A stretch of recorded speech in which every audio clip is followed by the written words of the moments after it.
realizar esse trabalho de espanhol, nós pesquisamos e resolvemos pegar questões do próprio livro, esse aqui, de espanhol, da página 184 e 185, questão 22, questão 23, 24 e 25.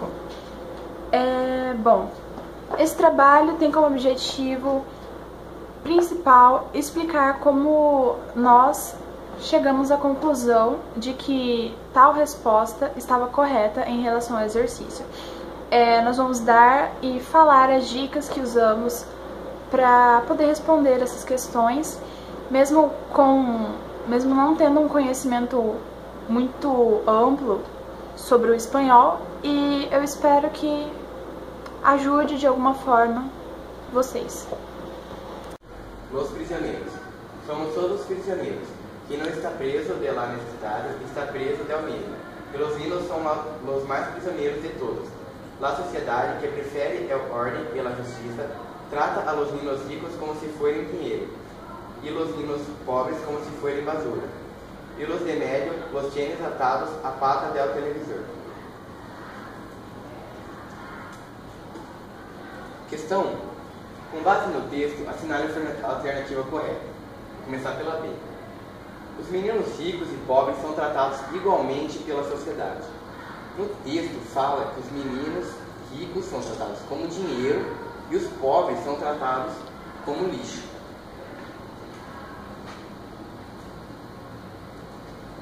Los niños ricos como se fossem dinheiro e los niños pobres como se fossem basura. C. Na sociedade atual, somente as crianças pobres são prisioneiras da violência. Não. Fala que todas as crianças são prisioneiras e são prisioneiras do medo, não da violência. Questão D. O sistema social cuida de todas as crianças porque elas têm medo. Realmente fala que as crianças têm medo, mas em momento nenhum fala que o sistema social cuida delas. A questão E. A sociedade, por ser prisioneira do medo, tenta proteger as crianças. Fala que a sociedade é prisioneira do medo, mas não fala em momento nenhum que ela tenta proteger as crianças. Voltando na alternativa A, as crianças de classe média são prisioneiras da televisão. Na última frase, fala: y los del medio los tiene atados a la pata del televisor, que afirma a primeira alternativa, que é a alternativa A. As crianças da classe média são prisioneiras da televisão. Então, eu assinalei a questão A.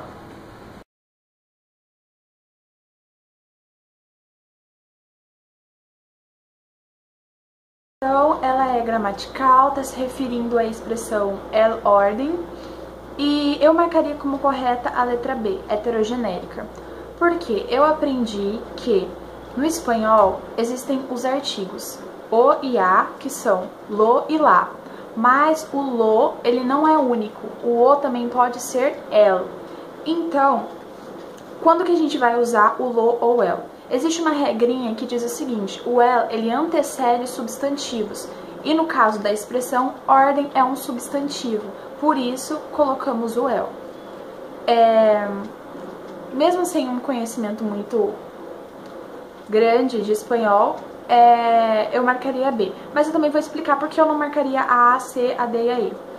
A letra A eu não marcaria porque está se referindo aos falsos cognatos. Heterossemânticas são as palavras que se escrevem de uma forma, mas são traduzidas de outra. E a expressão não tem nada a ver com falsos cognatos. A letra C é heterotônica, ou seja, são palavras semelhantes, onde a escrita e a tradução elas são semelhantes, mas não tem nada a ver com a expressão el ordem.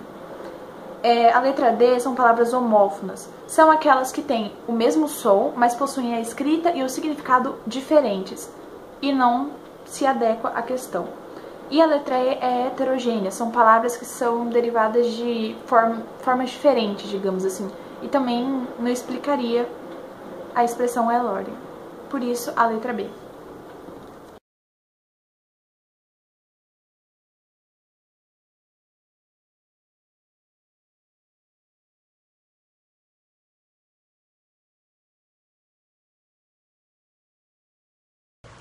Bom, essa é uma questão de interpretação de texto. As questões que exigem interpretação de texto são, por incrível que pareça, as mais fáceis, porque você tem apenas o trabalho de traduzir as alternativas ou a letra e encaixar no contexto da frase, no contexto do que a pergunta pede.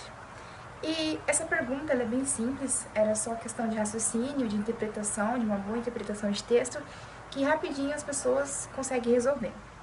A pergunta pede para a gente traduzir, ou melhor, identificar das alternativas de A a E, qual melhor se encaixa no contexto da expressão em los hechos. Bom, segundo a frase, a minha alternativa foi a letra B, que significa de fato. Por quê? Porque, segundo o meu conhecimento, sempre que a gente for traduzir uma questão, ou uma frase, ou uma pergunta, qualquer coisa que envolva alguma expressão que o próprio enunciado peça, nós temos que analisar primeiro a frase e o contexto que vem antes da frase mencionada que a pergunta pede para você traduzir. E nessa frase sobre racismo, sobre democracia, sobre os problemas da sociedade que o próprio enunciado nos dá, a letra B, a alternativa B, de fato, foi a que melhor completou o sentido da frase em los hechos. Por que não é a letra A, nem C, nem D, nem E? Porque, como eu disse, para a gente traduzir uma frase ou uma expressão que a pergunta pede, nós temos que analisar o contexto. E nenhuma dessas alternativas restantes completava o sentido, ou assim faria um sentido melhor, um melhor entendimento, uma coisa mais bacana de se entender. E foi por isso que eu marquei a letra B, porque de fato, segundo a frase, o contexto da frase antes, ficaria bem melhor, bem mais fácil de entender, com um sentido mais legal, uma coisa mais certeira, que você realmente consiga entender. E basicamente é isso, que para traduzir uma frase ou qualquer expressão que o enunciado peça, tem que analisar muito o contexto e o que a pergunta está pedindo. E as frases, as alternativas, é essencial você saber ou ter um pouco de conhecimento para chegar na hora e traduzir de forma correta, não ter nenhuma dúvida, não ter nenhuma confusão. E é isso.